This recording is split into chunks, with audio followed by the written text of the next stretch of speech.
नया साल अभी आया भी नहीं है और उससे पहले सरकारी बैंक कर्मचारियों को एक बड़ा तोहफा मिला है। भारत सरकार ने देश भर में सरकारी बैंक कर्मचारियों को तोहफे की बड़ी सौगात दी है।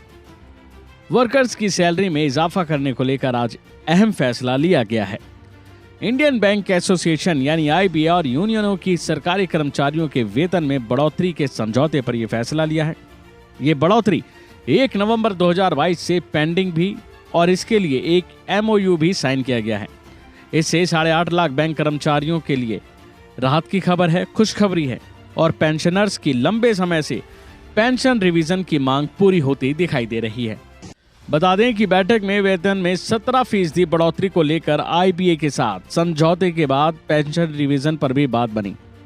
हर एक शनिवार को छुट्टी की मांग को लेकर अभी मामला अटका है और नोट में इस पर दस्तखत नहीं हुए हैं, लेकिन आईओबीओसी की ओर से इस बारे में कहा गया है कि उसने जॉइंट नोट निपटान के फाइनल टच देने से पहले 5 डेज वर्किंग को लागू करने के लिए प्रतिबद्धता हासिल की है और ये ऑन रिकॉर्ड है।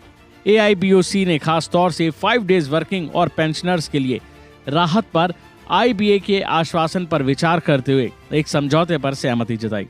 सैलरी परसेंटेज और वेटेज अनुमान से कम होने के बावजूद ये देश के 8.5 लाख बैंक कर्मचारियों के लिए खुशखबरी की बात है।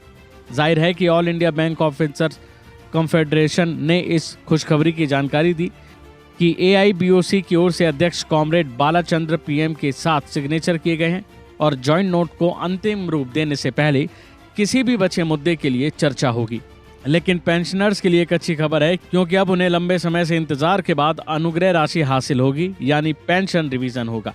भारतीय बैंक संघ और यूनियनों ने अगले 5 सालों के लिए सरकारी बैंक कर्मचारियों की सैलरी में 17% रिवीजन करने पर वो अब सहमत हो गए हैं। लेकिन ये भी ध्यान दें कि आईबीओसी की ओर से कहा गया है कि उसने जॉइंट नोट निपटान को फाइनल टच देने से पहले 5 डेज वर्किंग को लागू करने के लिए प्रतिबद्धता हासिल की है और ये ऑन रिकॉर्ड है।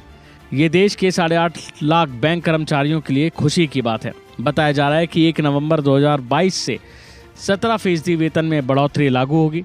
इससे कर्मचारियों को बेसिक प्लस डीए पर 3% की लोडिंग लाभ भी उन्हें मिलेगा। साथ ही पेंशन रिवीजन के साथ साथ 5 डेज वर्किंग का नियम भी लागू होगा, जिसका मतलब ये हुआ कि हफ्ते में सिर्फ 5 दिन ही आपको काम करना पड़ेगा।